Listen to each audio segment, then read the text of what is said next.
You can cut that out. Hello, everybody, and welcome back to another episode of the For the Geeks podcast. This is episode 30 of our wild and wonky ride. I am one of your hosts, Jonathan Miranda. This here with the lighter is the pyromaniac, Seger. Chris Seger, what up? Don't know why you pulled out a lighter. Because I can. Sitting at a Rush concert right now, waiting for the encore. Welcome back, everybody. 1 week later, my voice is somewhat returning. Give me like 2 more weeks and I'll be back to normal, or I'll just sound like this for the rest of my life. I don't know. I've gotten to the point in my life where if something happens to me, I kind of just let it happen and I don't care, because if I do, I'm going to bother me and it's going to give me a fucking wild ride for a whole week about why it's fucking not changing. So I have to not care. Fair enough. I didn't hear a word of your laugh. I just saw your mouth go. I was like, I kind of like self-muted the laugh. Yeah, I don't know how the fuck that happened. I fucking thought I was having a stroke. Jesus Christ. Oh my God. We had a lot to talk about today. There's been a lot of stuff this week. A lot of cool news. A lot of Cheetos. What have you been up to? What have you been up to? Wanking. No. Give the folks at home a vision of how you wank. Well, fuckers. I mean, yeah. Viewers, listeners, all the peeps. So let's start with a couple things. Lightning fast. I bought finally Crysis Remastered because John wouldn't shut the fuck up about it. And oh, you did? Yeah, it was on sale for like $1.50, and I'm like, oh, okay, yeah. I'll just fucking buy it. I'm telling you, that shit goes on sale for super cheap all the time. Gnarly. It's like there's no reason not to buy it when it goes on sale. Yeah, so I bought it, which I don't buy very many video games per year because I have like 90 in a backlog. So I try to. It's like controlling my addiction, the gamer addiction of just buying new games and not playing shit. Shut the fuck up.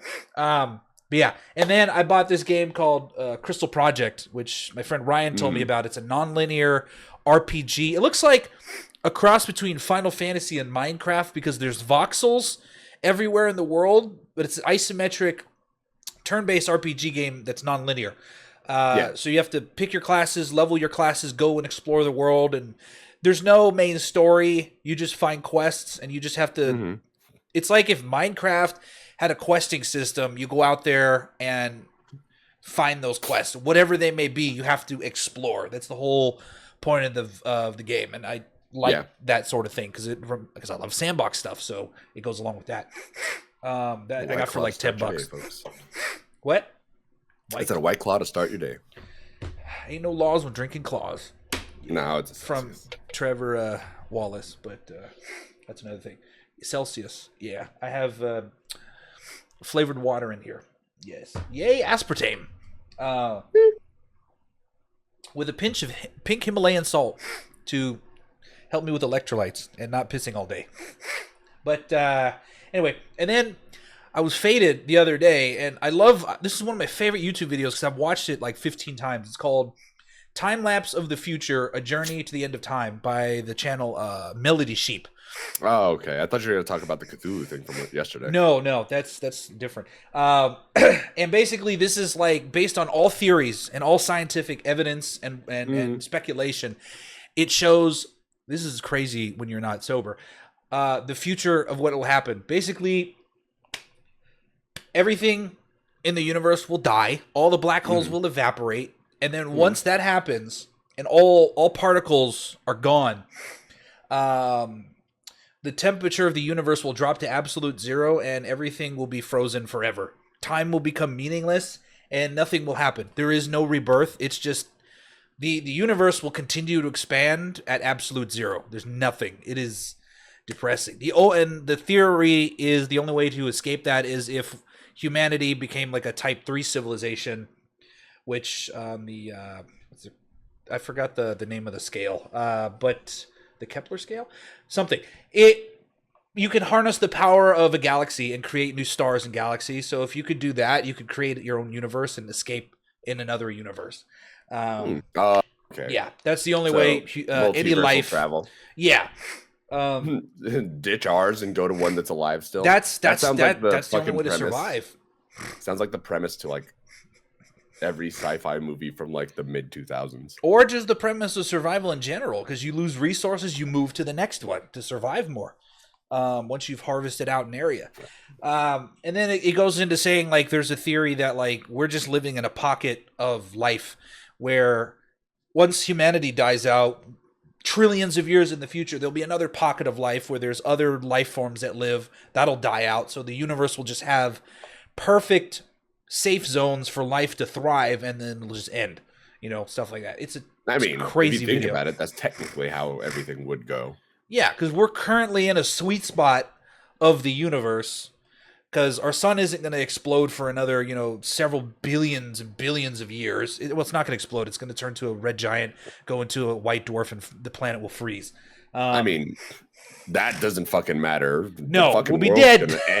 The world's gonna end well before that. Yeah, there's going to be another flood. There's going to be circumstances. There's going to be a new supercontinent in the year 250 billion, which will be interesting. If there's any life left beyond trees and shit, I don't think humanity survives fucking the year 3000. Humanity, I'd be fucking shocked. Yeah. So yeah, I watched that. I finished Daredevil season 2, the Netflix one.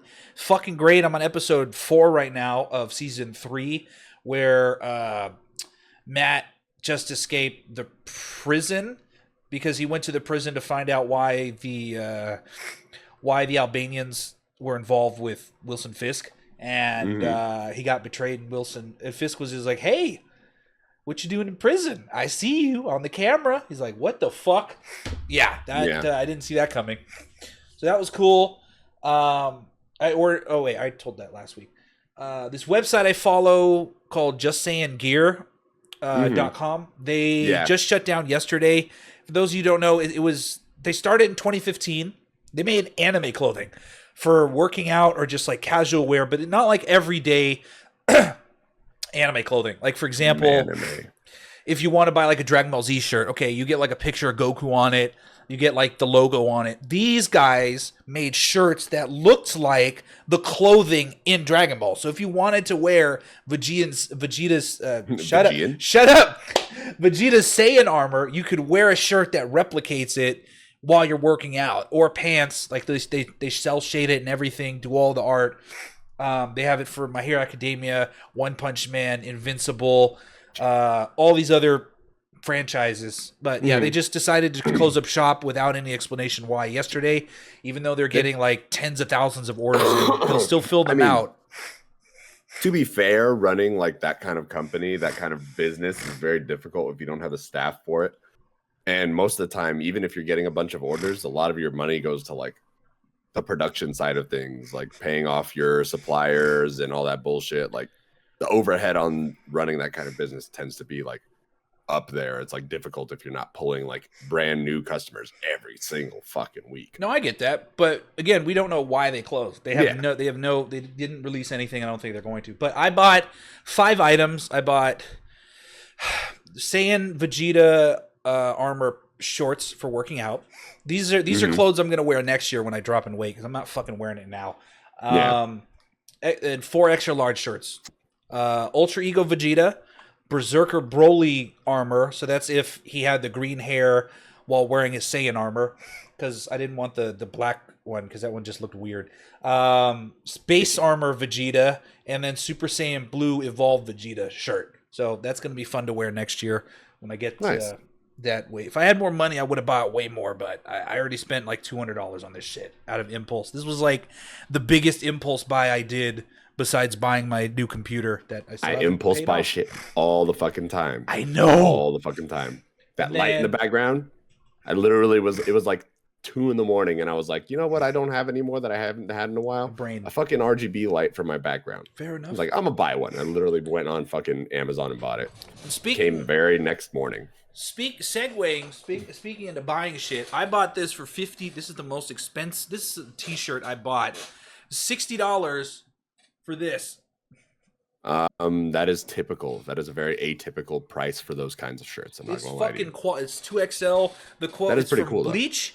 The quote is as distant as the earth from the heavens. This is basically what? No, this is. I said itchy. Okay, Nanba, shut up. But this is a reference to Byakuya telling Ichigo in Bleach the difference between their power. when he's using his Bankai. He's like, "You're not special. Get the fuck out of here." He always didn't like Ichigo in the beginning. Oh, you know what? Hold on. What? I don't know if we can show it on stream or picture it or whatever in the video, but here, I'm going to send you something real quick. Okay. And want your thoughts on it. Berkshires, that's not the right one. Invicta. But I almost bought like a whole bunch of shit from them. In the meantime, hold on. I also got finally my Broly figure from Demoniacal Fit right here. I took it out of the box for you guys to see. Look how big this motherfucker is.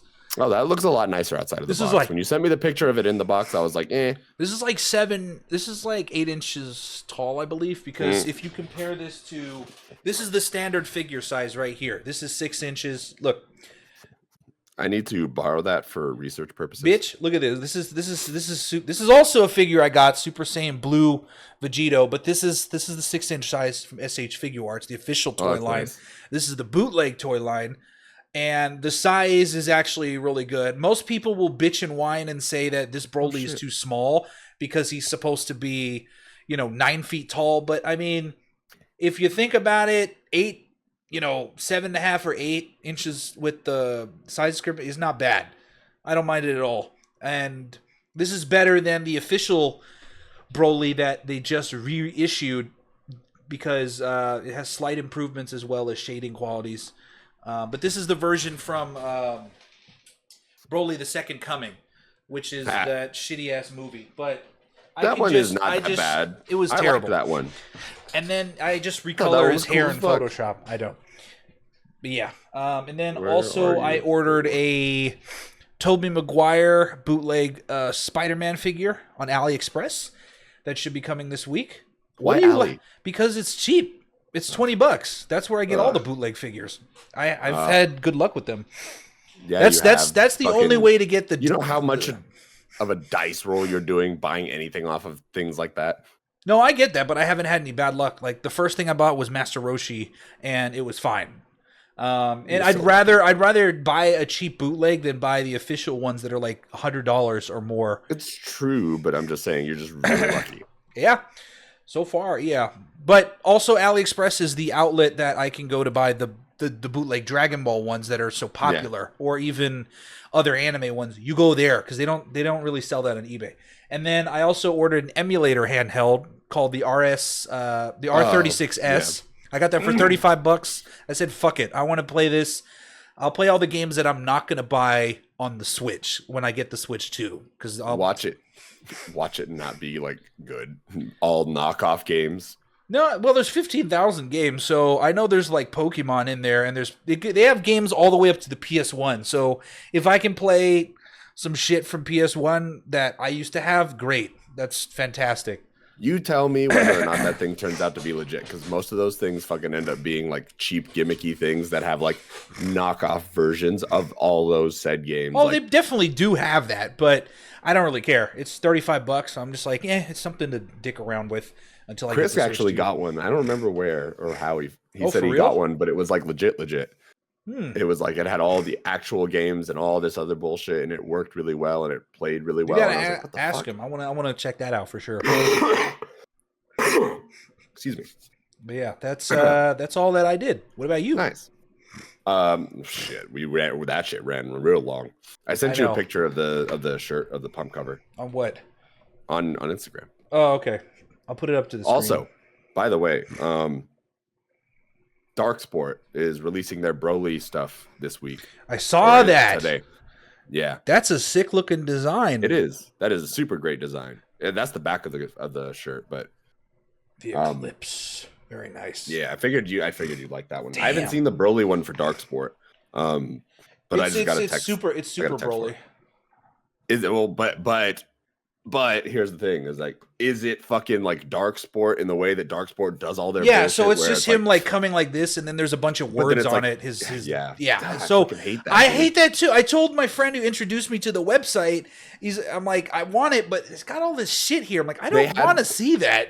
They had a Street Fighter collection where they took like pictures from like Third Strike, and it looked good. the images looked cool, but I went and looked at the fucking box set thing, and I was like, dude, fuck, man, you guys have the wolves shit everywhere. It's I so hate fucking it. cringe. I'm like, I don't want this. Super fucking cringe. I love the designs. I hate the fucking words on it. Like, if you want your wolf thing, put it like on the sleeve right here, or put it at the bottom. Like fucking every fucking where. Yeah. Fuck that shit. Yeah. I fucking signed up for the dark sports stuff, and that way I get like. Oh, fair enough. Okay. That way I get messages and stuff. That way, whenever something does come out, I can look at it. Yeah. Speaking of new releases, Invicta literally just like randomly shadow dropped Attack on Titan stuff. I saw that too. Probably gonna go buy that. I was like, what the fuck? I already have stuff in my fucking cart from last time, and nice. I was like, fuck it, I might as well. I have that shirt, and I'll probably just throw in 2 pairs of shorts again. Then I'll have a bunch of shorts. Yeah. What else? But yeah, what else have I done this week? Just a bunch of Terraria. It's Tiger Balm. I started playing Huh? Tiger Balls. Weird. Tiger Balm. What else have I done? I've been playing a bunch of Terraria. I got back into Remnant 2. It's Terraria. Yeah, got back into Remnant 2 pretty bad, which sucks because I'm getting into I keep doing this thing where I get a new game and I don't fucking play it for months after I buy it. Yeah, Guild Wars 2, bitch. That wasn't brand new. The expansions were brand new. I bought Monster Hunter Wilds. I haven't touched it past Terrible. like the very first mission. Terrible. I love it. It feels cool and it's fun and everything, but like I just been playing everything else. I've been doing all the cool stuff in Terraria, whatever the fuck you want to call it. I've been enjoying it. This is like we just beat the Empress. Like we are at the end game now. This is why you need to control your impulse buying issue with games, because you don't fucking finish them. You're like my uncle who bought Baldur's Gate 3, wouldn't stop talking about it, stopped playing it because something in VR came out and he hasn't played it in 2 years. Finish the fucking game! I still haven't finished Baldur's Gate 3. I'm still No, you're going to finish it when we do my evil probably. playthrough. Honestly, I probably will. If by then I don't play it with like Kevin and them, because Kevin, Jack, and Brooks want to play it together. That's fine. And since the crossplay comes out when patch 8 releases, if it hasn't released already. Yeah, you can do that. Nice. You grabbed yourself. I saw that. Huh? When patch 8 comes out, we said we were all going to play together, and Jack will now have a computer that can run it. So like, we're excited. If his computer can run. It will. It's just he has to fucking flash his BIOS, and he's just he's Jack. Things are happening that he can't get his brother-in-law to come help him out. So fair enough. He's just gonna keep bugging his nephew, but I'm gonna keep bugging him so that way we can do stuff sooner. Yeah. What else? Other than that, I'm just getting over my sickness. Work and all that bullshit. I haven't been able to go to the gym the last 2 weeks, so I've been real fucking sad about that. All your progress is gone. No, it's not all gone. Physique doesn't die after a week or two away from no, but 2 weeks, whatever your muscles start to decrease at the 2 week mark. If you go any longer than that, it's going to be harder to bring them back up. But you still have the muscle memory in your body, so it wouldn't be that it'll difficult. be fine. But damn it, Torby, stop messaging while I'm doing things. Torbjorn? Yeah. No,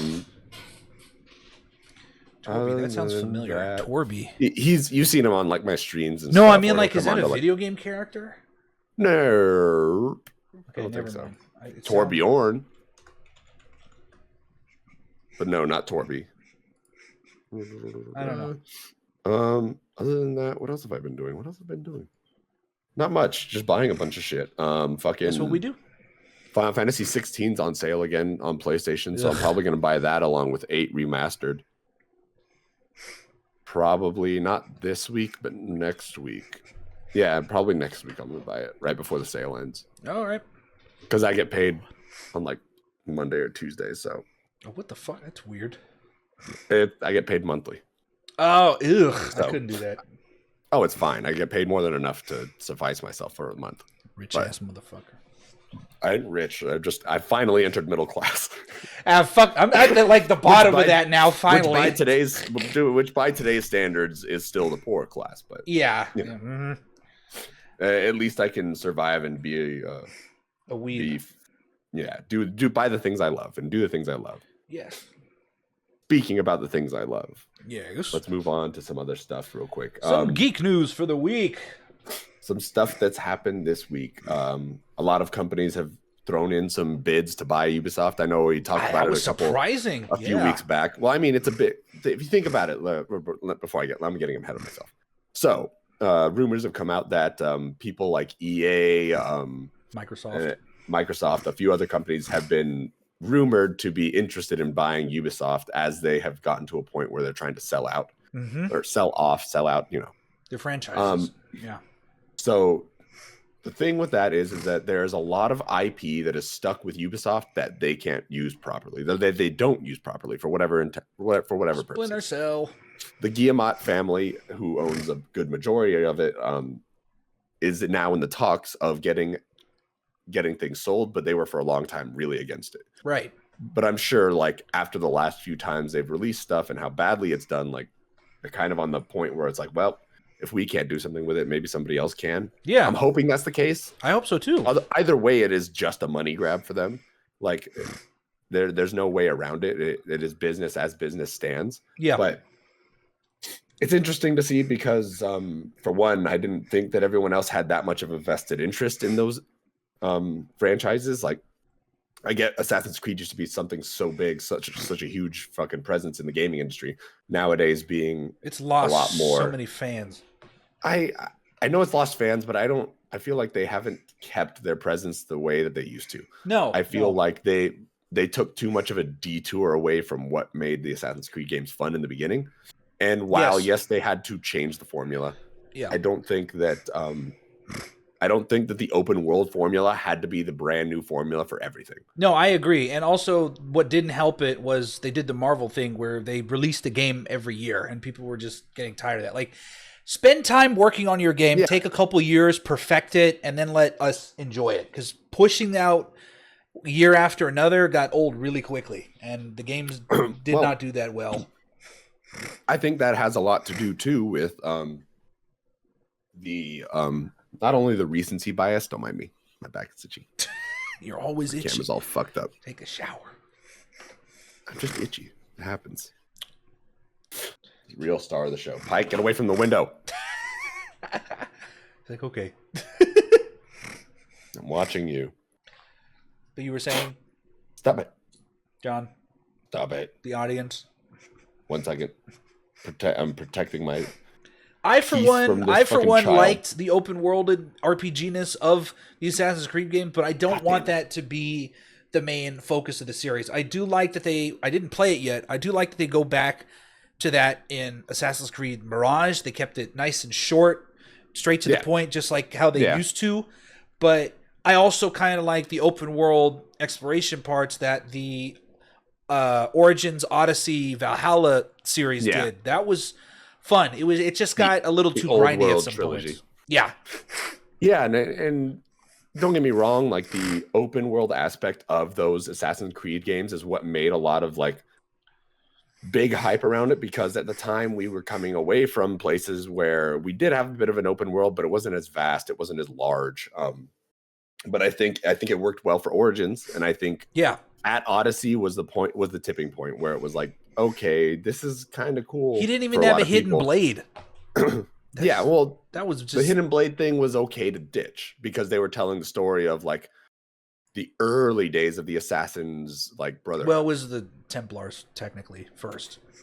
The early days of the Assassins came with the Legacy of the Blade shitty DLC. I regret buying that. And then Assassin's Creed Origins actually created the hidden ones, which was the first the pseudo Assassin's Order. Yeah. Anyway, continue. But it was like the prologue story, like the birth place of that sort of thing, and like that was cool. But it's just I to some extent agree with how Brooks looks at it, where it's like Ubisoft walked away from this amazing storyline they could have run with Desmond and the whole like gods thing. Yeah, and that's where like people got pissed. And it's like, I get it. It's fine to start on a new storyline and try to do something different. But the thing is that their storylines felt disconnected from each other. Yes. There was like small, I agree, links in terms of building the Brotherhood up.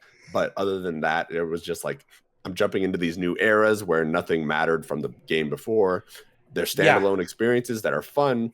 but in a time where every game is open world and you've given me this massive fucking world to work with, like, I just can't get into it. It got to a point where the most interesting part of the Assassin's Creed games were just the story itself and not the outside story outside of the Animus, which is what people wanted. They wanted the outside story. What the fuck is going on in the real world? And these games just became, you know, nothing. Nobody cared. I didn't give a shit about what was going on. I would skip all the cutscenes because I'm like, I don't fucking care what's happening. I care more about what's happening with Bayek and Alexios. Like that. That's a fine story. Not fuck the outside world at that point because they lost their way. They did lose their way. I did enjoy those small spurts of the outside world, but the outside world story was so disconnected from itself and confusing and like not like well put together, in my opinion, that I just couldn't get focused on it. I agree. And even Alexios' story, like I couldn't get into that either because it felt like the writing kind of missed its point. The gameplay was fun. I enjoyed the world of old ancient Greece. Me too. I love Greece. I thought that whole thing was really fucking cool. I liked it more than I liked Egypt, and I liked it a lot more than I liked Valhalla. Valhalla, Norway, yeah, and me England, too. As much as I love Viking stuff, I like ancient Greece more. Yeah, and I don't know. I feel like they lost a bit of their character once they started doing the open world. The first one was perfectly fine because it was huge and sprawling and brand new. Then it was just, let me do it again. Let me do it again. You want to see me do it again? Yeah. You want to see me do it again, sort of thing. Rinse and repeat. So yeah, I'm interested to see how these companies handle those kinds of franchises amongst other ones, if they are able to pull it away. Yeah. Because I think there are definitely a lot of good teams in Microsoft that could make crazy changes. EA, for all its flaws, for all its flaws, look at games like Jedi Survivor. EA knows how to do it with certain teams, and if certain teams can get a hold of these franchises, they can run with it. I know they can. That's true. You have a point. That's the thing. It's like we have to look at it past the conglomerate part. You have to look at it as the individual teams part. If Respawn gets one of those things, I guarantee you Respawn could do something insane with the game. Oh, for sure. With one of those franchises. But I digress. All rumor and speculation until it actually happens. Of course. Just real excited to see where that goes. Yeah. Other than that, there's also other things like this Stanley documentary that's coming out that I think is super important. Oh yeah, I can't wait to hear about. I'm hesitant to side with the guy. He's got, evidence in some videos and the whole thing about people online being like, why didn't you say something sooner? Like, well, he's explained that he didn't because he went to the cops and they're like, we can't do anything. We don't care. So whatever. Yeah. That's the thing with like legal work in terms of reporting crimes or abuse or something like that.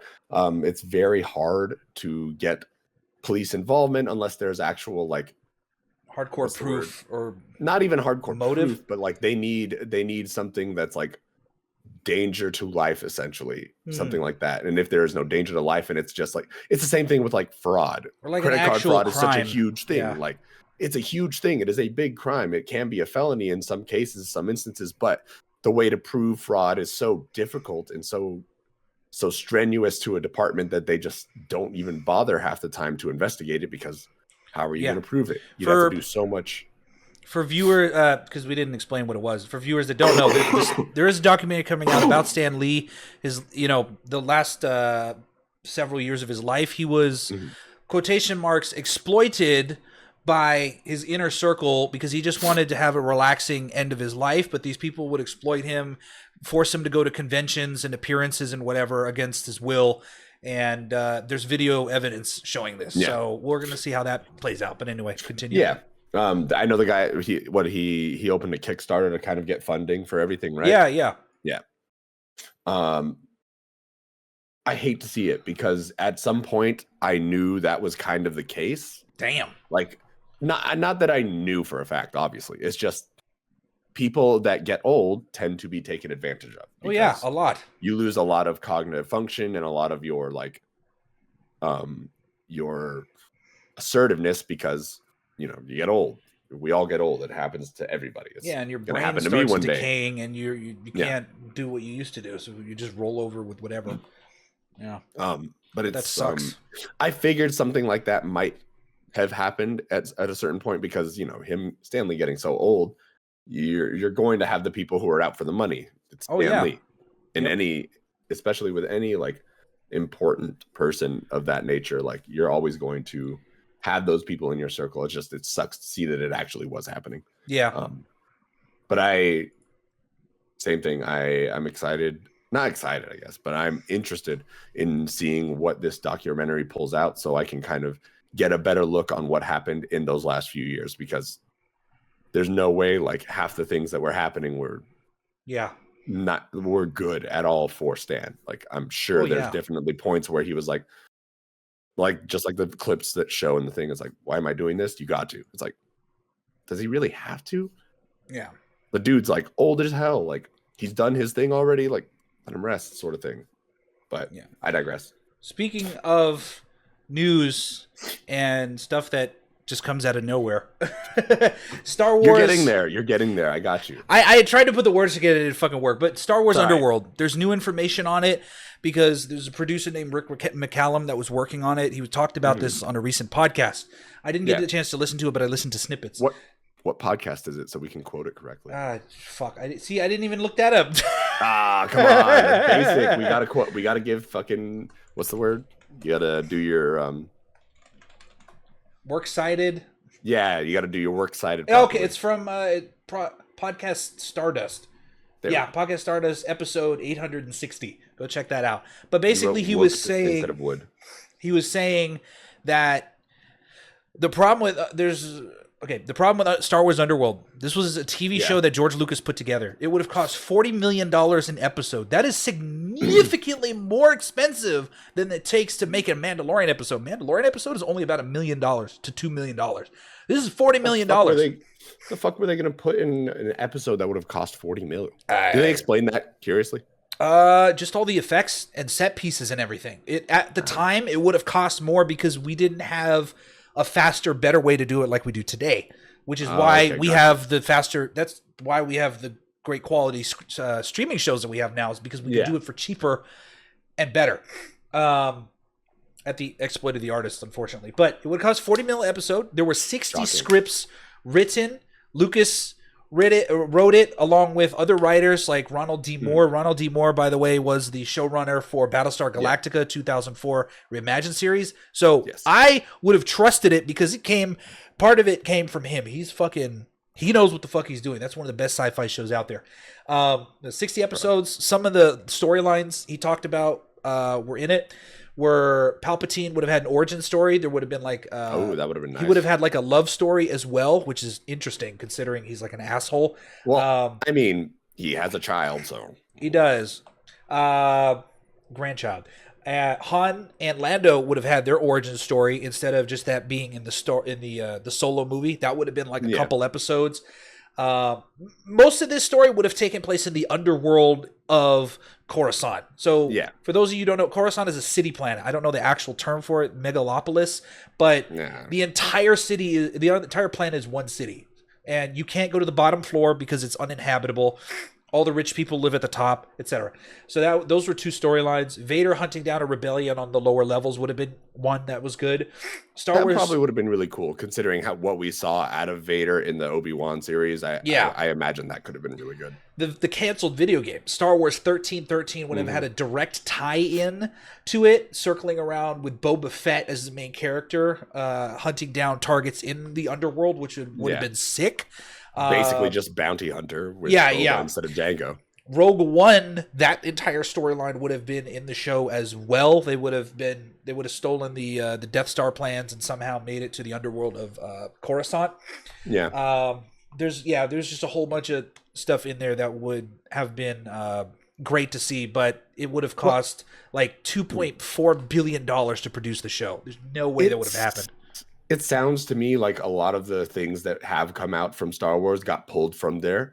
There must have been a pool of things, obviously. The Solo movie, Rogue One, 1313, a lot of lore and stuff that got pulled from there and turned into a bunch of different kinds of media. Which is cool. At least they're using they didn't throw away the storylines. Ideas, exactly.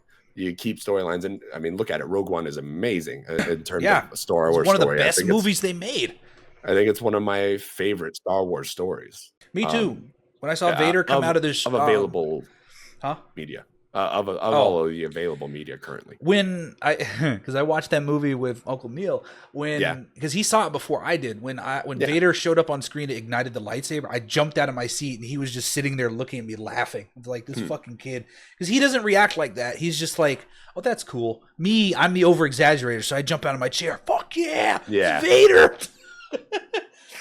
Are you okay, child? But yeah, that part of me wishes that did come to fruition, because they do have footage. They do have the test footage, which is like 20 minutes long, of Star Wars Underworld, which looks like a blend of like it looks like cyberpunk themed or whatever. It looks like that one planet they were in on in Obi-Wan Kenobi show, which I like that show too. But yeah, it's a shame that it didn't get made, but it would cost way too much money.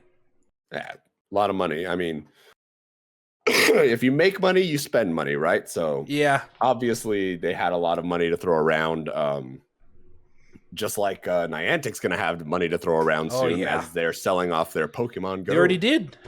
Oh, they already did it. Yeah, they already sold it out to Scopely, which is the company that owns and runs Monopoly Go. So I think they sold it for like $3 billion or something like that. Yeah, that's a lot of money.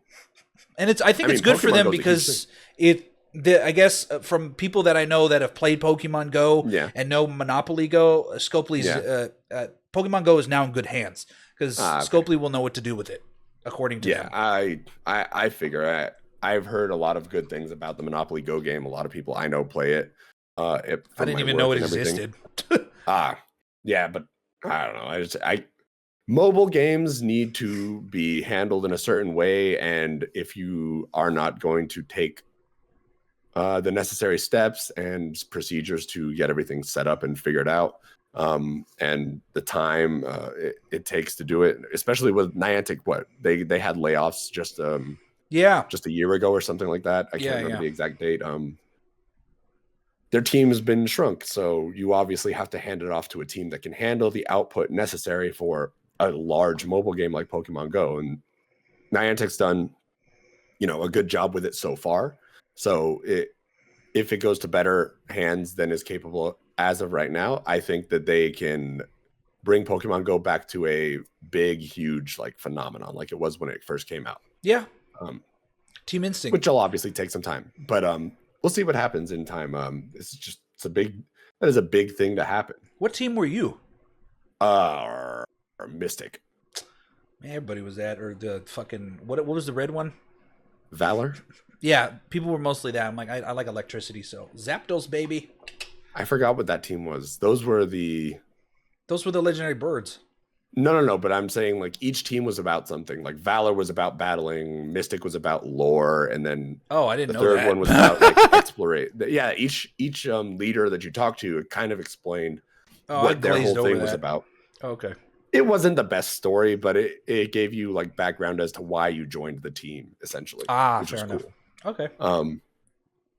But that's good for them. Good on making money. Yeah. You know who else is gonna be making money? Ooh. Fucking Games Workshop when fucking Space Marine. Oh yes, comes out, it just got announced. It's not, people are already, they're stupid. They're like, what about content for Space Marine 2? Specifically, what they said was it was announced. They're still going to work on DLC until there's nothing more they can do to Space Marine 2, which is fine. Is fine. Excuse me. The thing with Space Marine 2 is that they have gone on record and said it's not going to be live service. So we shouldn't expect Space Marine 2 to receive anything other than supplementary support. Yeah. Just little things here and there. They have laid out their roadmap for it already. They've given us the idea of what we can expect from it. So there's nothing else we should expect from it in that case. Yeah. They said Space Marine 2 was going to be contained and it's going to be this. There's not going to be a lot else added to it. So it makes sense, especially with the way that the game ended. I wouldn't know. I won't go into the spoilers. Please don't. I still need to play the first one first before I buy the second. I won't go into spoilers. Okay. But suffice it to say, it ends on a type of cliffhanger. and leaves a lot of open work. I need to buy a be done Titus in this story. figurine. Fuck yeah. You should. I'm getting Calnor Drago sometime this week, so I can't wait. For Warhammer people, you know he's the meme of Warhammer. Mr. Crazy ass guy that spent too long in the warp. But anyway, continue. Would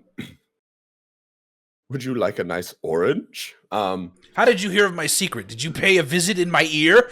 What the fuck kind of line is that? That should be interesting. I think that Space Marine 2 was great. I think the continuation of the story is well needed. It is necessary because to me, Space Marine 2, while the campaign was long enough, it did not feel long to me. It was like 10 hours, isn't it? It's short. Something like that. It's very short. It's very contained. It's well written, to say the least, but it needs to be longer. 7 missions is not enough. No, we need like 20.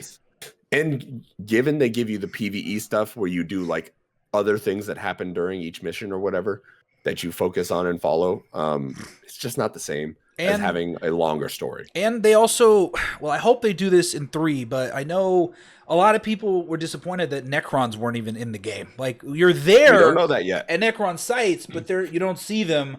You're just fighting a bunch of Tyranids and Chaos Space Marines. Like, I wish my ideal Warhammer game would you be able to fight all the opposing factions in the same game. That would be nice. Again, we don't know that yet. The roadmap has been laid out, but they have left out certain things and said that there are certain things that they won't speak about. So Necrons might show up. A lot of people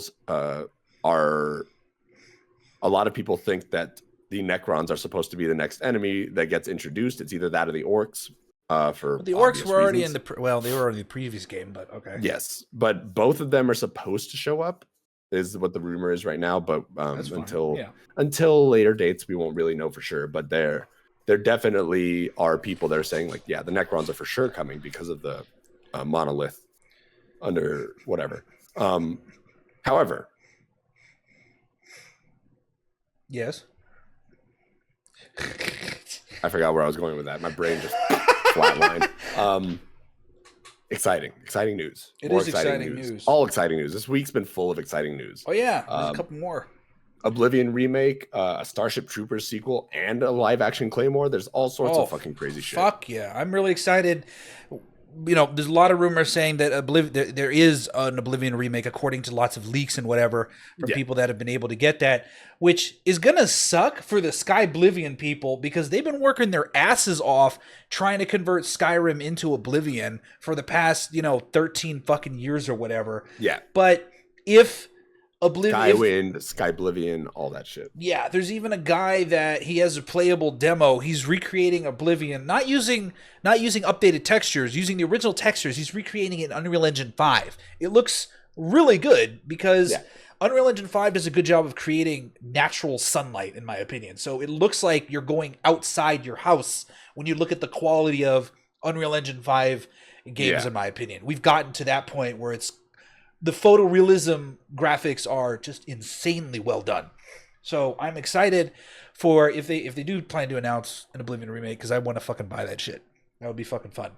It would be great. But I guarantee you it'll just be some remaster bullshit. And then I'll just have to look to Sky Oblivion. It'll be a very lazy port. I don't think that Bethesda would take the time and effort it takes to make Oblivion a modern game. It would require too much rewriting. It would basically be a HD remaster port or whatever. So it's like how they do with Skyrim for the past fucking 13 years too. Exactly. It's another remaster, included community mods, all that bullshit.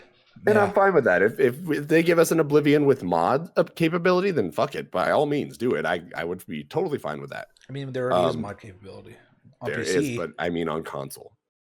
I speak for the console generations here. But fair enough. It would be fun. It would be cool. Like a lot of people are doing it. Fucking Baldur's Gate did it. Fucking Skyrim did it. Like being able to mod on console is such a major fucking thing. Yeah, because people enjoy that.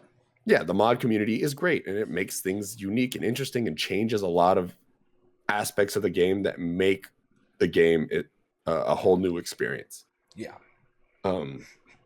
I was going to say on the Starship Troopers Yeah. sequel. First of all, it didn't need a sequel. The original was great, but No, I am it slightly really hopeful because the director is Neil Blomkamp. For those of you who Yep. don't know, only geeks know. He's the guy who created District 9. Originally, he created the Halo short videos that were on YouTube that looked really realistic because of the way he did it. I don't know how he does it, but the way he does CGI, it should be the standard for Lucasfilm's CGI, because a lot of people use Industrial Light and Magic for the CGI and a lot of things. Or if they're creating CGI characters, they go to Weta Workshop because they created Gollum, which is the best CGI character ever created in terms of detail. But money. Money, true. But Neil Blomkamp he did approach Hollywood at some point to direct Halo like as a movie, and they turned him down. So he just said, okay, fine, I'm just going to do it my way. He created District 9. Hollywood was like, hey, you're actually good. Do you want to actually do Halo? He's like, nah, you lost your chance. And now look what we got with Halo. We got the shit that's on fucking Paramount that didn't come out that well. I feel so bad for that show because I love the actor that Master Chief. No, because he's great. He played Pike. Don't do it. He played Mad Sweeney in American Gods, and I love his character. I think he is a great actor. He's been in a bunch of stuff, but I think the Halo series missed its mark completely. But yeah, I if anything, he can direct good shit and make the CGI look fucking amazing. Because I know a lot of people today complain that CGI looks like ass because they do it is money, and then they just overwork the VFX artists to the point where they don't give a shit. So yeah, I mean, small teams working on massive projects is a difficult thing to do. So if you can't give the quality of life to the people, then obviously you're not going to get the results that you want. Look at the video game industry. People who work on these like projects, like these huge companies like Rockstar working on GTAs with, cram time and all that bullshit added in, like it shows and it starts to affect the outcome of it. So and even more so with the anime industry. You look at Ufotable. They have an unlimited budget because they have the best animation out there in all their Fate movies and TV shows. It's just spectacular compared to, the second studio that worked on Uzumaki or whatever, or Spiral, the animation that worked on 3 episodes 2 to 4, just tanked in quality. But it happens.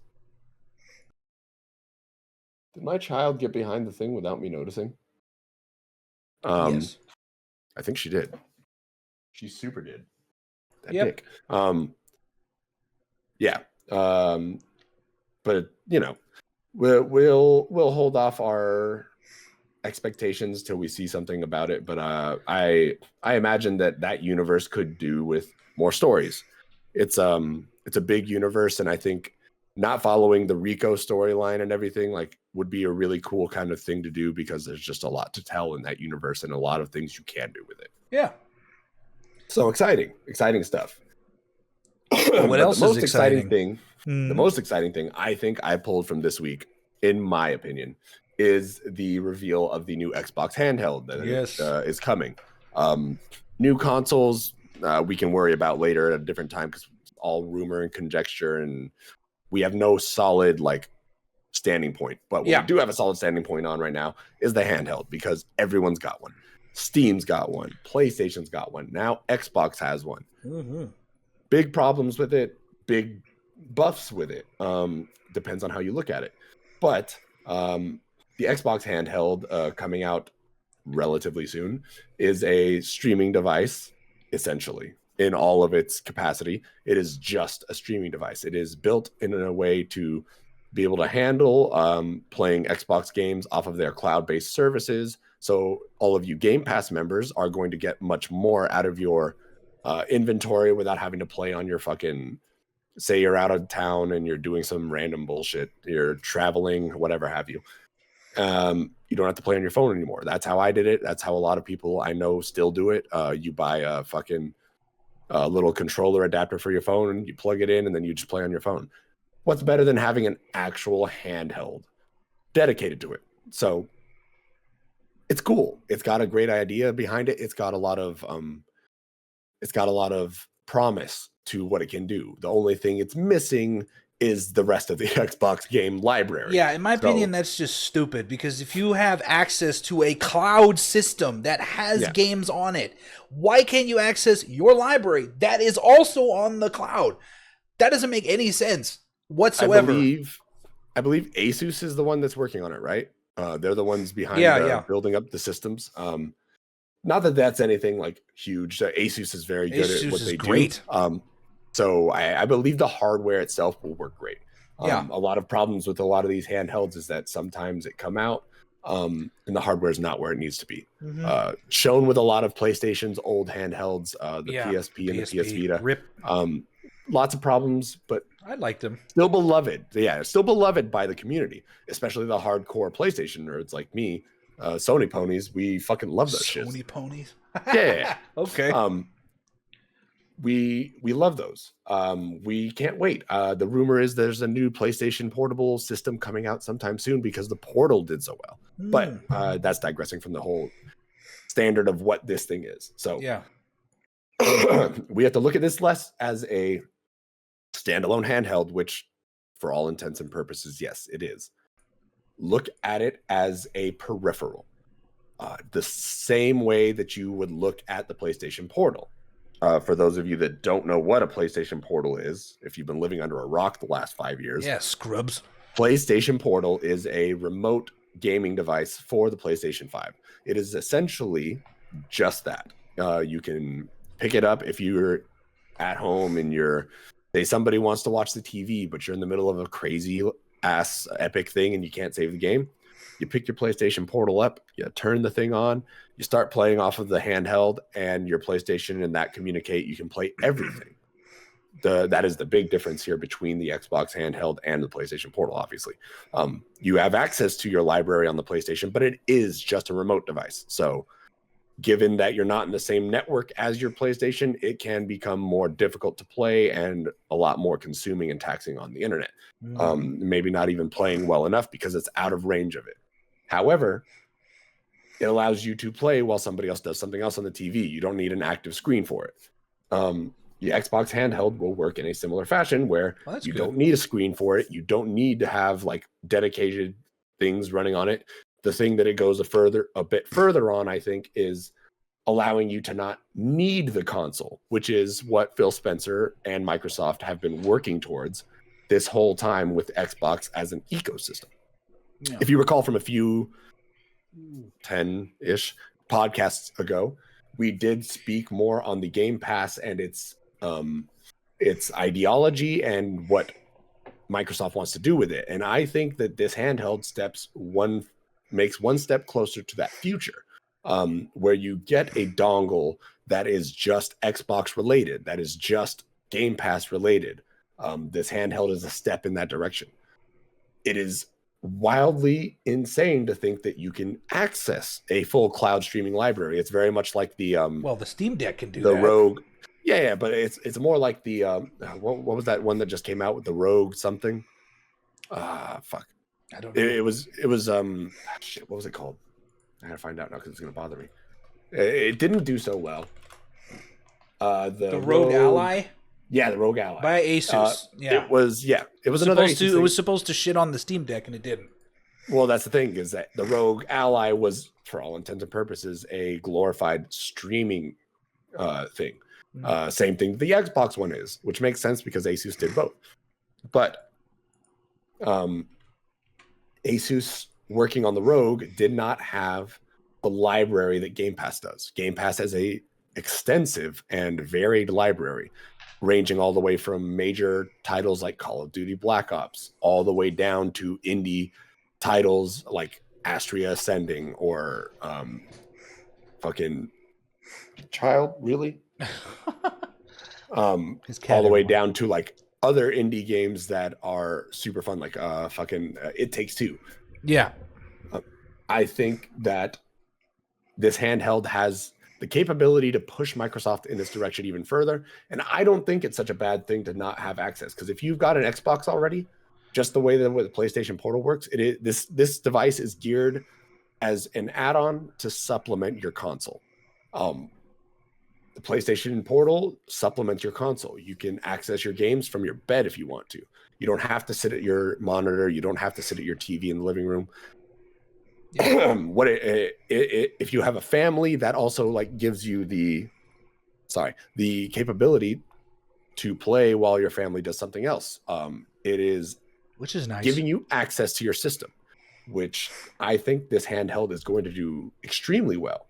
I think it's going to be able to capture that I play anywhere, anytime, on anything mantra that Xbox is trying to push out. And I think that this handheld console will be able to give people that look at it, that look at what Xbox really has in mind for their systems, and it will push it further into the, smart TV services, get those dongles out and get people more on board, especially in Microsoft. Yeah. I think the hard part right now for everyone in Microsoft is that's what they want, but you need to prove that it's something that everyone else wants.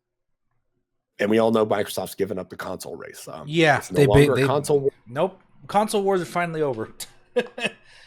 It's not about for Microsoft, it is not about who's better or not at this point. It is about them focusing on what they think is the best that they can do.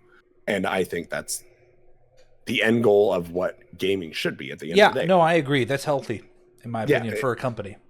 I mean, aside from being healthy, it just also brings in this this dedication to your work that allows you to focus down on what you want. Yeah. To perfect what you want. Instead of just trying to be like, oh, I got to be better than this company. Yeah. No, just bring your vision to life, and people will love it for the most part. Yeah, and look at how Game Pass has flourished. I mean, while I know the analytics came out a few months back where Microsoft said they're barely turning a penny on the Game Pass stuff, but regardless, it's breaking even. So that means people are putting into it for whatever they're putting out. They're putting in enough to make it break even, at the very least. Every person I talk to that has an Xbox has Game Pass. They're like, oh, I'm playing this on Game Pass this week or this month. They don't really talk about, I specifically bought this game and own this game like normal gamers would do. These guys would just, they're Game Pass gamers is what I call them. And if you look at it from the also outside perspective of like people like me who doesn't have an Xbox. Me either. I was an Xbox kid as I grew up. Same. I started with PlayStation when I was real young, like we talked about last week. But as I got older, I moved to Xbox because that's where the games I wanted to play were. I played Xbox. I had an Xbox. I had an Xbox 360. Yep. And once the Xbox One came out, it was around the time where I switched back over to PlayStation. But I grew up with those things. So Xbox is still a big part of my gaming experience. Me too. So for me to see something like Game Pass where I don't need a console or I don't need to have all of the required hardware to play these games is a huge jump for me as a person, a gamer, a prosumer, whatever you want to call it, to jump in and enjoy that library, that extensive, vast library, without having to fork away hundreds of dollars for the Xbox. Yeah. I could play it on like I said, I played it on my phone. A lot of people play it on their PCs through PC Game Pass. You get a well-rounded experience, which brings it full circle is that Phil Spencer wants you to play their games from anywhere by any means necessary. Mm-hmm. But I think it's good. I think this handheld will do what Microsoft intends for it to do, and I think it'll build on this system a lot more. My only concern with it is whether or not this will break part of the bank for Microsoft in terms of how much money they're putting into research, development, and production. Because if you think about it, Microsoft, as we said, is out of that console race war, race/war. Sorry, that sounded weird when I said it. Race war, Fast and Furious. The console race/console war. Not a race war. Sorry. They've given up that fight, which means they're not pressing to get more Xbox consoles sold, which is what we all know is the big turning point for profit on a console, obviously. Yeah. They don't have the library it takes to draw in new players, but they have at least to draw in new players to afford a console with how much they are now. Nowadays, it is more of we want the games, So Microsoft said, "Here, just take the games then. Fuck it." Yeah. So it's hard, like we were saying earlier, to turn that profit on. And if they can't turn the profit on, it becomes a battle of how are we going to keep this running? As we know, Microsoft has not done well financially compared to Sony or Nintendo. So this handheld could, for all intents and purposes, cause a lot more studio closures out of Microsoft, which just recently, a month ago, they did close down quite a handful of studios. Yeah. The studio that did Hi-Fi Rush got closed down a few months back. Or maybe it was a year ago now. I can't even remember. I think, it was last year. So you were really disappointed about that. Yeah, absolutely. You fucking loved that game. Yeah. Hi-Fi Rush was literally one of the things that Microsoft did right in the last few years. Yeah. They brought their studio got in and created a unique and new action adventure kind of game that changed the frame and mindset of what an action adventure game is. It was both a rhythm game and an action game at the same time, and it's spectacular. So fucking it was spectacular. I played the shit out of that game. To see that a development studio that can give you something that you've been begging for, that Microsoft fans have been begging for, and just turn around and close it like that is insane. Yeah. So we'll just have to wait and see. Yes. But Xbox handheld, that's massive. It is insanely massive, and I hope for good things because I want to see Microsoft succeed.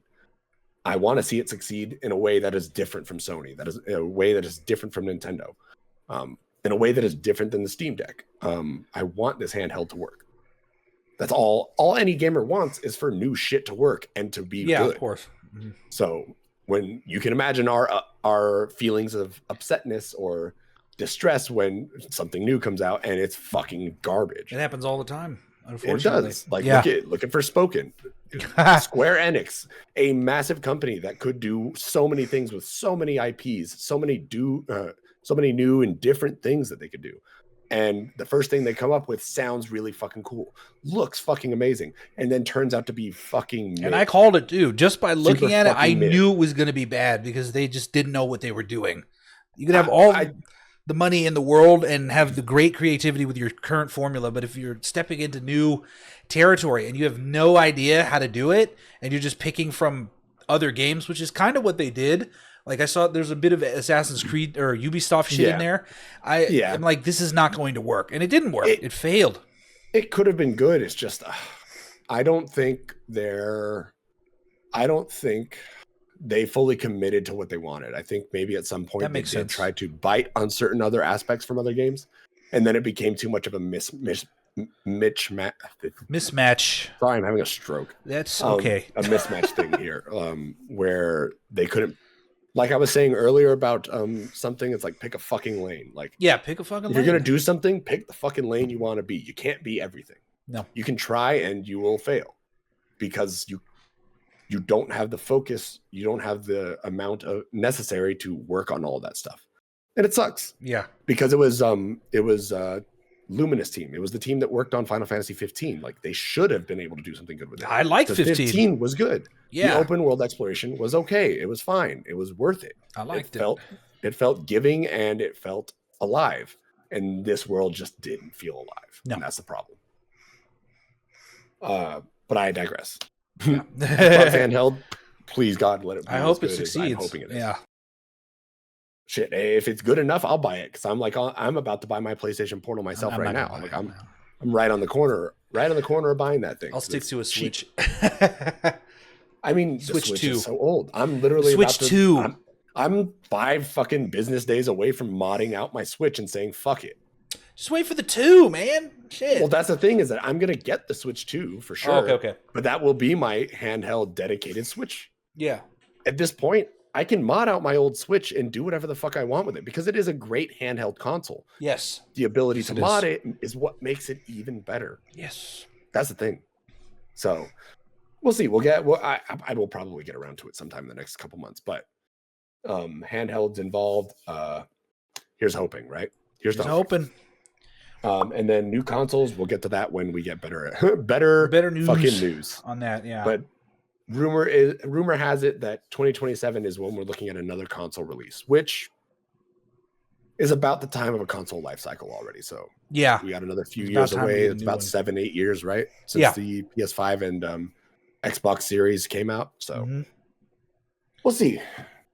We'll see. I think in terms of consoles, they could have just stayed on the platform we're on and upgraded it in ways, but the way consoles work, you do need new news. You know, you need that new to make something better. That's how you make, like we said earlier, consoles work on the operation of selling hardware. The software comes at a optional kind of what do you call it? An optional intake, an optional profit. Sure, your software sales may be great. But your software is intended to sell the hardware. Yes. That's why this gives you a reason to buy the console. Exactly. So like games that are amazing, like God of War, games like Uncharted, those big heavy bangers sell the PlayStation. You get it because you're like, these stories have to be played. These games have to be played. As much as I boast about how PC is greater, there's one thing that the consoles have the PC just fails at all the time because there's too much variability, and that is optimization. The games that are made for consoles are normally optimized to a good degree. Yeah, it's designed for this console to perform this way versus PC where there's 5 million different fucking parts at different companies. You have all these different GPUs you have to optimize for, CPUs, different types of RAM, motherboards, etc. All have to be optimized for it. So there's that big problem that always comes with PC gaming that I know a lot of people I know that said they wanted to build PC, they turned out not to do it because the optimization was just better on their PlayStation or Xbox, which is totally fine. You're getting what you pay for there. You don't have to worry about it fucking up or anything. It's designed to be played on that device. Yeah. And I mean, the variety is, you know, while it is kind of a hard stop gap for a lot of people, it is also the thing that sells on PCs most is because you can optimize. Yeah. You don't need to buy the newest brand spanking new fucking right out the fucking factory GPUs and CPUs. No, you can do a lower end GPU and play it at high graphics equal or above console graphics. Exactly. Totally fine. But I think the thing that you run into problems with in this space, especially on PCs, is just like you said, optimization.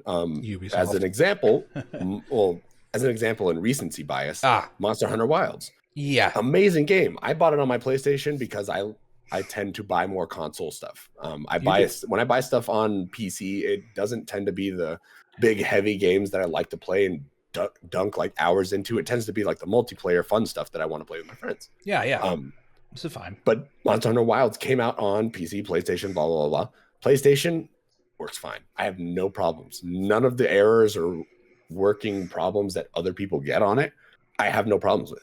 PC fucking plagued from day one with fucking graphical issues and origami monsters issues. Origami monsters. Like there's so much that can go wrong with a PC release because you have all that variety. Which is instead of optimizing for a system built in a very confined specific space and state. Which is ironic because Cyberpunk 2077 that did better on the PC than it did on console because it was developed for the PC first. Exactly. Right? Yeah, which is what Battlefield does, which I like that it's done that way. I wish there were more games like that, but consoles have they're the biggest offender of having games that fucking don't work and then fucking launch. Yeah, that's true. That is true.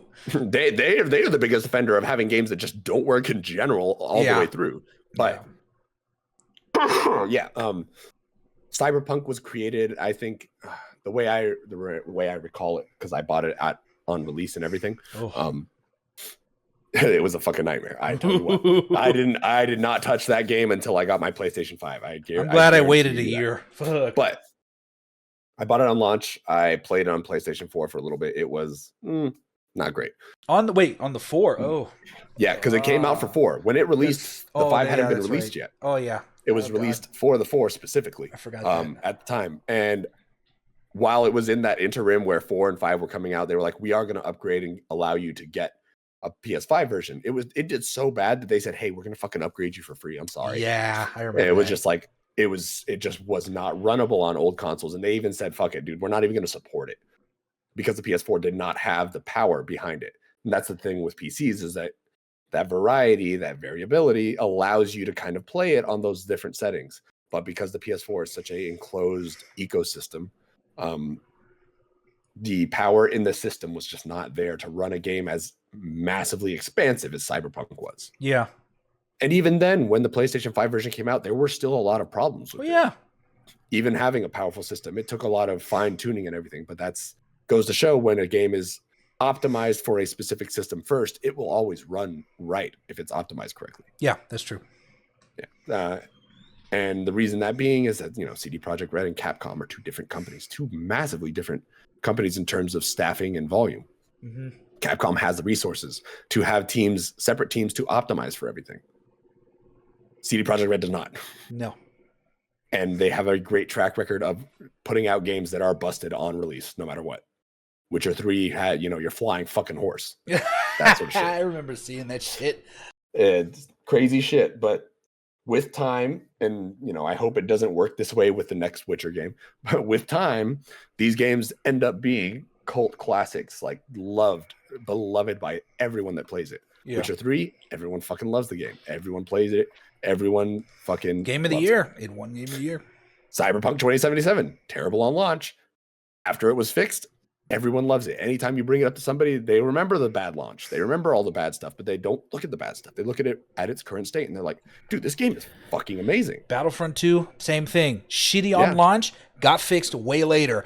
No Man's Sky, the king of shit launches in video game history. Horrible. Really bad. Is still ongoing with updates today and is phenomenal. Way more than anyone could have ever imagined. It's insanely good.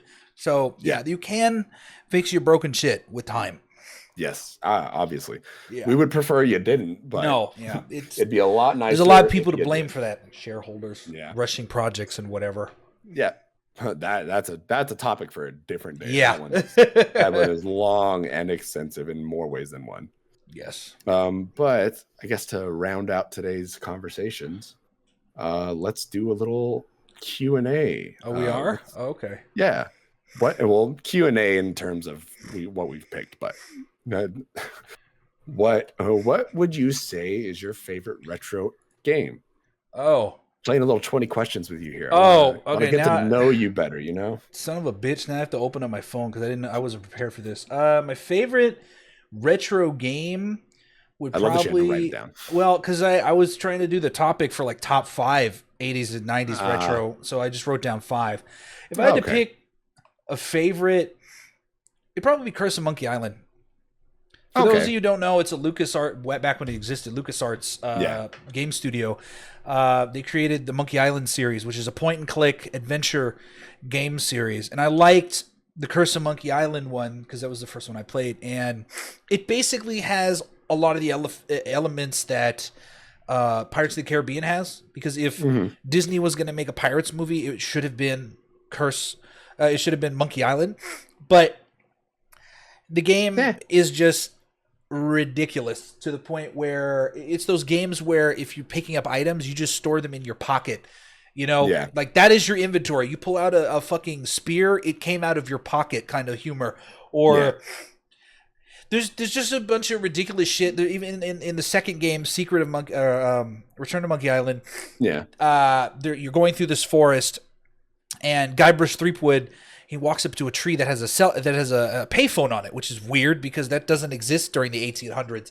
Yeah. And he's making a call, and he contacts the LucasArts customer service hotline, and he starts talking. It's all staged and whatever, but he starts talking to like one of the employees of LucasArts. He's like, I'm stuck in this forest. He's like, oh, I know what forest you're in. Just go take a left at this tree, go this way and this way, and whatever. They have so many puns and funny jokes littered throughout. Slapstick comedy. Yeah, throughout the game series, and I fucking love it. And it did so well that even Telltale Games picked it up years later to create Tales of Monkey Island. I played the shit out of that too. It was fucking incredible. And Monkey Island recently made a comeback in the Sea of Thieves game where they had an event where you could meet Guybrush Threepwood, and he's a mighty pirate, by the way, as he tells you, and he gives you a quest line to go do and whatnot. So that would be my favorite game because I always go back to it and play it because I love the slapstick comedy from that game. Ever since I was a child, it was fucking hilarious. But what about you? What's your favorite? I still got to think about it because I have been thinking about it all week, but there's just so many like old games, you know. When I think of retro games, I think maybe I should, let me go into this by framing what I believe a retro game is. While retro is for all of us millennials, as much as we hate to admit this, retro is the games we grew up with now. Like Kingdom Hearts 2 turned 20 yesterday. Stop it. Think about that. Like, just think about that. Kingdom Hearts 2, like, it was a formative game for us as kids growing up. Kingdom Hearts in general. Yeah. But like, oh my God. Retro is now those early 2000s games, those late 90s, early 2000s games. Yeah. And I'm fine with that. It's okay. It's a normal part of life. We got to accept that we get old. I'm not accepting. We're not old yet, obviously, but it's an old game. Yeah. Back when we were kids, retro games was Super Mario Brothers. It was Pac-Man. Those were retro. Fucking Hubert. Pong. Like, those in my mind are still retro. Yeah. While I could categorize early 2000s games as retro games, early PlayStation games as retro games, I'm going to avoid doing that for the sake of the argument at the moment. I'll focus on what was retro to me as I grew up in my formative years. Yeah. But that also oops, hold on, sorry, work. Actual work. That also begs the question of Super Nintendo, Sega Genesis. I won't go so far as to maybe Dreamcast because it was late 90s, kind of close on that generational gap. But old pixel art games is what I consider to be retro. And when it comes to pixel art games, when it comes to the Super Nintendo, to the Sega Genesis, to the Game Gear, to all of these fantastic old systems, the Lynx, fucking Super Famicom, if you want to be that much of a nerd about it. Wow. It's basically just the Super Nintendo. Yeah. I think that it's definitely a Super Nintendo game. A lot of people would say it's Donkey Kong Country, right? That is a classic game, classic platformer, wonderful soundtrack, amazing graphics for the day and age. I prefer the honestly, the first kind of 3D game that we really got as kids in that sense. Sure, it was still a 2D platformer, but the models were all set, cell shaded to some extent, giving a 3D feel to the character. But that's not it. Donkey Kong Country was great. It was fun, but it didn't change how my young mind viewed games, which was simplistic. I think my choices are between Super Metroid and A Link to the Past. A Link to the Past being one of those adventure games that completely changed the landscape of what a retro game was for me. Okay. I have another one, but being able to, move between separate worlds, the insane amount of just sheer volume that game gave you in terms of what you did. It is similar to how Super Metroid was. Super Metroid, sheer volume, exploration abundant. Same thing with Legend of Zelda: Link to the Past. Adventure was abundant. You're always going back to certain places to unlock new things and do certain stuff. And those kinds of games are what made my retro experience so unique and fun. And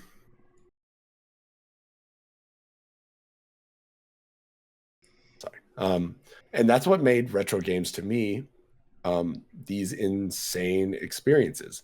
It was being able to be in a world that I was fully immersed in and stuck in, like just full on glued to the screen in a way that a lot of games nowadays don't capture the same kind of thing for me. So which, if you think about that in words, is insane considering how far we jumped in like I know, right? technological prowess 20 in years? games, but like 30 years. Yeah. I still go back and play those games from time to time. Me too. Just like I go back and play Symphony of the Night. Shit, I mean, Symphony of the Night might be my favorite retro game if that's the case. Since you're putting fucking your view of what changed games for you, mine would be Super Mario RPG, because again, that was my first RPG game, and like I said in the previous podcast, that was the first game I actually had to read and understand a story. So for me, that changed my view on video games from being just platformers or bullet hells or shoot 'em ups or fighting games. I noticed this. I'm like, oh, there's a story here. I have to pay attention, and that unlocked my brain to RPGs and all other genres and everything. So yeah, but continue. That really makes the big thing. And honestly, I won't put Symphony of the Night in there because I feel like it's too close to the turn of the century.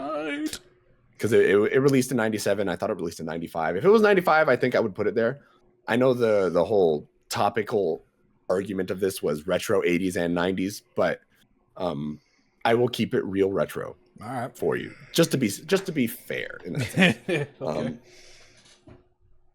Okay. Why can't? Okay, I'm gonna rant real quick. Go ahead. Why do I have such terrible employees that can't look at their fucking schedules on their own? I feel like a fucking dad having to tell my kids how to do shit all the time. These motherfuckers are the same age as me. What the fuck? Did they go to school? Sorry. Okay, I'm done. I don't know. At this point, I fucking don't know. God damn it, man. I work with a 30-year-old who has a PhD and was homeschooled and is completely sheltered and has no social life. She's the stupidest person I've ever met that has zero constructive criticism as well as zero critical thinking skills. So it's a nightmare. We have to be the parents for her to teach her how to fucking breathe, for fuck's sake. So I understand. And I love my guys. Trust me. Like, they're not bad people. Oh, I don't like my... It's like, I just want to throw fucking something soft at you every once in a while because, like, come on. I want to throw on the thing. Take a fucking picture of the schedule and just follow it. I want to throw a car at the one I work with, but that's a whole other thing. Anyways, when it comes to retro gaming, I think, man, it's always such a tough choice between those, but I think just pick one. I think it's Super Metroid. I think the idea of it, the idea of changing the landscape of what exploration was in a game, because sure, we had the original Metroid, which was good and all, but Super Metroid brought it to a whole nother level in terms of graphics, in terms of gameplay and replayability. Like, it was long. It was a trek. That game alone is somewhere around the maybe 12, 14 hour mark in terms of doing it. And that's not counting 100% completion. That's a count of like run through me, do all the stuff and do all the fun things. Yeah. But it's good because it has a story to follow. And in retro games, that was very difficult to find. Even the Legend of Zelda: Link to the Past, its story felt very stilted. It felt very difficult to follow through with. Whereas Super Metroid was very straightforward in terms of the storyline, in terms of what you're doing, and in terms of the gameplay. It was what created the Metroidvania, I think it's the foundation of the Metroidvania genre in that sense. Yeah. And it did it well, which is great. And I love it. But yeah, that has to be my favorite of all the retro games. There's a lot to pick. Do you have any other, because I originally made this topic for top 5. Yeah. Do you have any other honorable mentions then? Because for me, hold on, you've been talking. For me, I have to go with the king. Super Mario World. Super Mario World's great. That is like, I love that. There's nothing wrong with that game. Like, you ask any gamer that grew up with us and whatever. Yeah, that's in our area generationally. Yeah, the titular fucking platforming game is Super Mario World. So that's definitely in there. Yeah. Another one. Jazz Jackrabbit 2. I know nobody fucking knows what this is, but this is back when Epic was called Epic Mega Games, and they made a platformer where you took control of a rabbit, or his other friend Spaz Spaz, the rabbit, and it was a platforming game. You go around, shoot monsters and whatever. It was really fucking fun. It was for PC, and then my final one that I didn't mention because I already mentioned Mario RPG is Donkey Kong Country 2. I played a little bit of the first one, but 2 was the first one I ever played. I didn't beat it as a kid. I beat it when it came out again on Game Boy Advance. I dedicated myself to beating it finally. I even beat the Lost World, so I did all of that. And then I also loved Donkey Kong Country 3. I know there's qualms about it. The art, the theme, the music. I don't give a shit. That shit was fun to me as fuck. And I beat that as well on the Game Boy Advance. So those would be like my top retro games for that era. I think in terms of what you were saying about Donkey Kong Country 3, I think at that time in video gaming, because those kinds of games didn't really need a story, it was all about the gameplay. And I think the gameplay speaks enough for itself. The music, it's fine. You can, there's a different you can pass. I liked it. Yeah. But it's all about the gameplay, I think, in those old games. The music may set the mood, but if your game is not fun, you're not going to play it for very long. Obviously. Yeah. But great picks, honestly, all around. Yeah. The Jazz Jackrabbit one is a fucking low-key one, too. I didn't know you knew what that was. Cool. Dude, I love retro games. I love old games. Old school gaming was what I grew up on. That's what we all grew up on. Even with the growth of things like the PlayStation and Sony and Xbox, like even then, like it wasn't until the PS2 era that games kind of started to capture that same magic for me. Yeah. It's so hard. You just cannot recreate those kinds of experiences. Not the way, and even with, like I said earlier, like even with today's gaming, like there's very few times I'm enraptured by a game like that. The last one I can think of vividly is Elden Ring. I haven't had that. Those experiences are so far and few between that when they come, I indulge myself in them to a massive extent. Yeah, that's like on social media. I hate seeing these because it triggers the nostalgia, but I'm like, I love it too. Is when like you'll just scrolling and you'll see like, oh, back when Halo 3 was popular, look how many lights in the world were lit up on the map to show you how many people were playing it. And I'm like, oh my God, I was there. Yeah. I was there. Or like the footage from like Halo 3 or Halo 2 release night or whatever, shit like that. You know, all the nostalgia bait. I'm just like, God, there's nothing ever like that anymore. Games can't capture those experiences. Or when you saw the first trailer for Kingdom Hearts or Kingdom Hearts 2 even, you're just like, oh my God, there's Utada Hikaru singing and there's more Kingdom Hearts. I'm like, I fucking love it. We don't get that feeling anymore. Everything is just like, it doesn't compare to the experiences we had. I feel like the gaming industry has entered a place now, moving into its, evolution, obviously, where they are similar to the movie industry. I was going to say that it's similar to Hollywood. It's very, very similar to Hollywood magic. In the sense that, it is magic, and the magic happens, on the screen, whatever have you. But it's you enter. There's so much happening.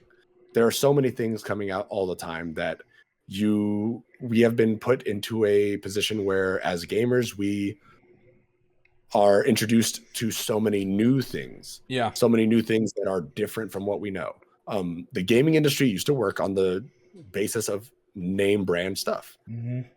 Metroid, Sonic, Mario. It was mascot centric. It was focused on a game line. Now you have things come out that are like It Takes Two. When that released, it was unknown. People didn't know what to expect. When games release now, they are mostly unknown. We don't know what to expect, and you kind of have to take the dive on, is this going to be good or not? You don't have the same kind of marketing and promotion as the old games used to have. It's shifted. A lot of these, it's shifted. No, because like that's good. With the mascot thing, it's like, oh, it's going to be another Mario game. It's going to be great. Now it's like, oh, it's a BioWare game. Like, I don't know if it's going to be good. Is the same people? Is it the new people? It's reliant on who's specifically making it instead of, oh, this is just another sequel or continuation of the previous, franchise game or whatever. Yeah. I think the best way to look at it now, actually, in terms of its relevance to like how we related it to Hollywood, is it is more focused on the teams now. Yeah. We've stepped away from it being just about the games themselves in general. And we've stepped more into the limelight of who is leading this team, who is producing, who is who is working on the story, who are the writers, et cetera, et cetera. Yeah, because sorry. Oh no, Because with Hollywood, because I learned this in school, Hollywood used to all be about the directors. People would go see a movie. Oh, this is the director. They're making. It wasn't about the actors. Film. Yeah, it wasn't. It wasn't the actors. Now it's shifted. Okay, who's acting? Can this person's going to be? Of course, it's going to be good. They know exactly what they're going to do. Although there are some directors. Yeah, although there are some directors that supplant that, which would be Christopher Nolan, for example, or Spielberg, even because they're big heads and they've been around for forever. But for the most part, everyone looks to the acting. It's like, oh, it's The Rock again. I'm not going to see this shitty movie. Oh, it's Kevin Hart. It's going to be a shitty movie. Stuff like that. I wouldn't say shitty, but we know what to expect from it. Yeah, okay, it's predictable. We have the expectation going into it, and then that's like I said, the same thing with the gaming industry now. It's like you go into a new Call of Duty game, you know what to expect from it. You know what you're going to get. Yeah. You go into a new what else? Battlefield game. You know what to expect. Game. Yeah. You go into Fortnite, no matter what iteration and what they've done with every season, you go into it and you know what to expect for the most part. You go into Dark Souls, you die right away. You don't expect.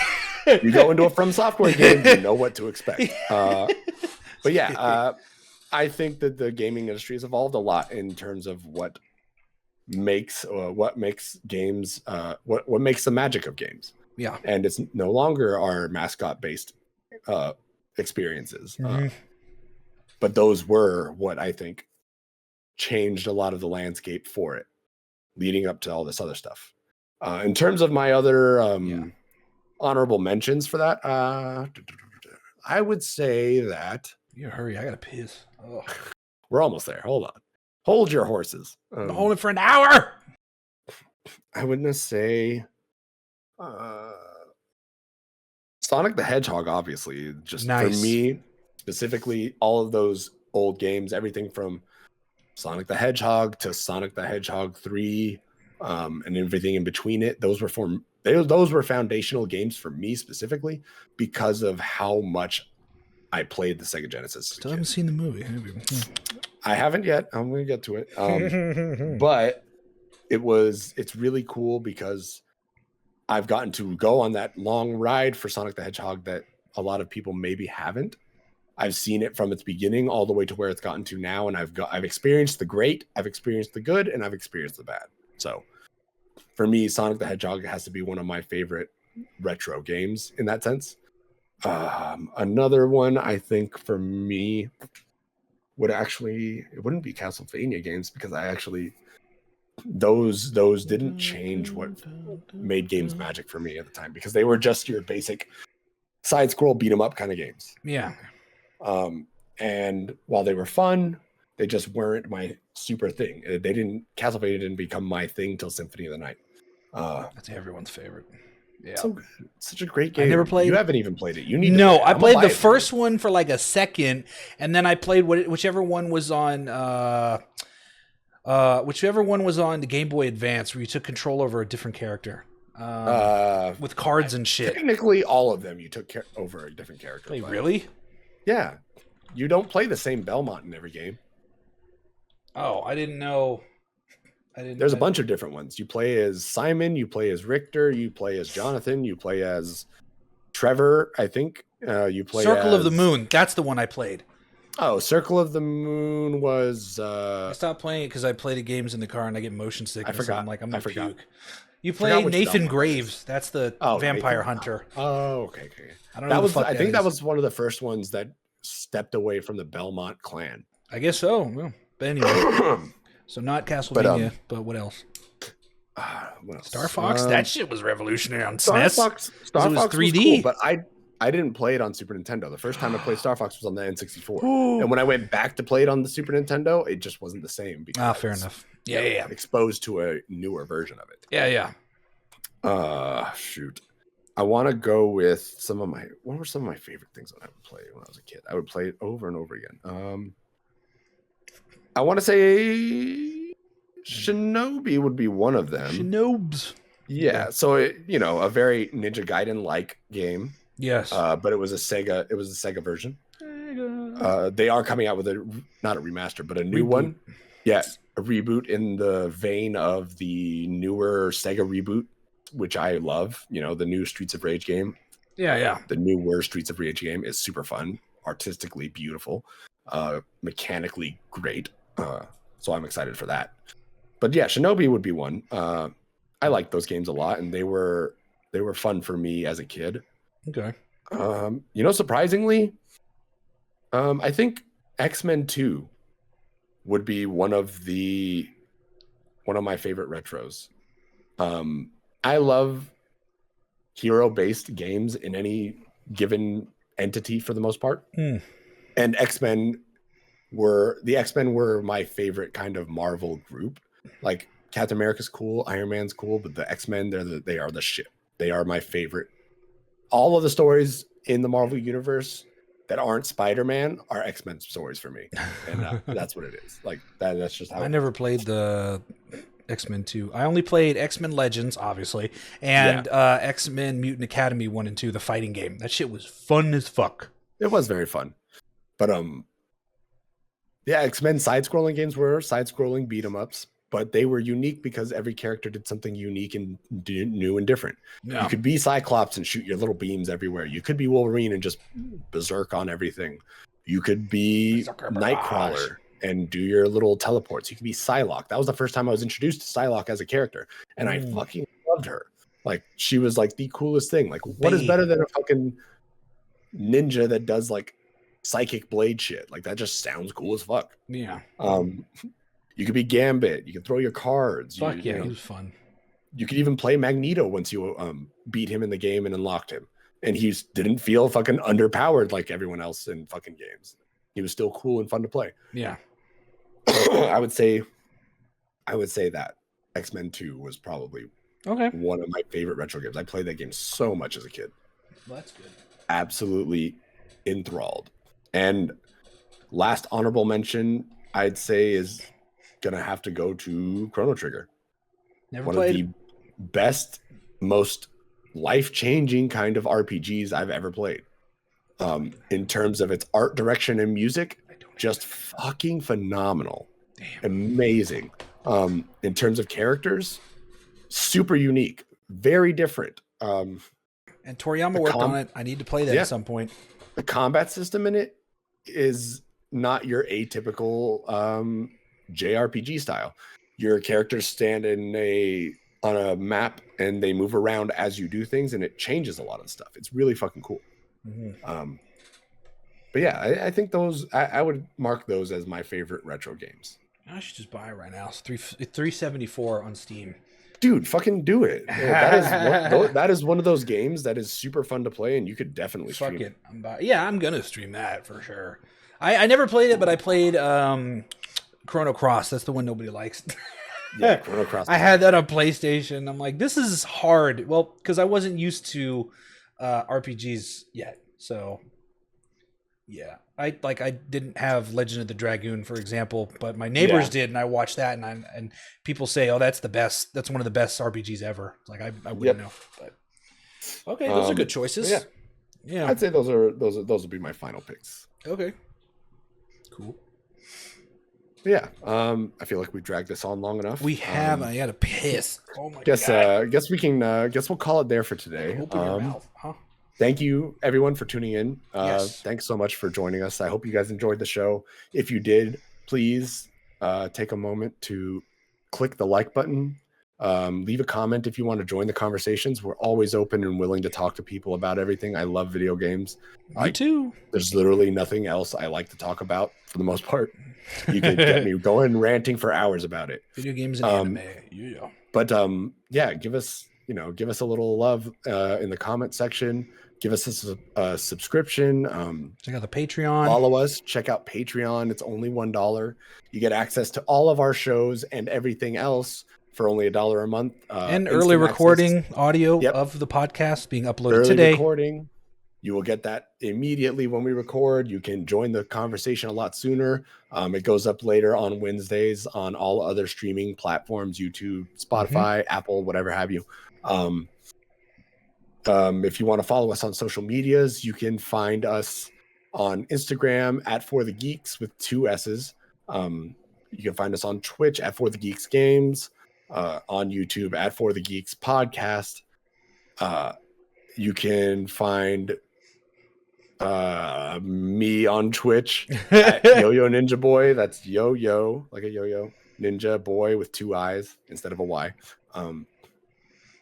Where can they find you at? They can find me on Twitch, Twitter, and Instagram as Seger Plays. My last name, Seger Plays, as well as my art Instagram, Seger VFX, where I use that the most. So go on over there and check those things out because they're pretty good. Stop by, show us some love, give us a follow or 2. We'd really appreciate it, but that's all the time we got for today. We got stuff to do and things to go, or places to go and things to do.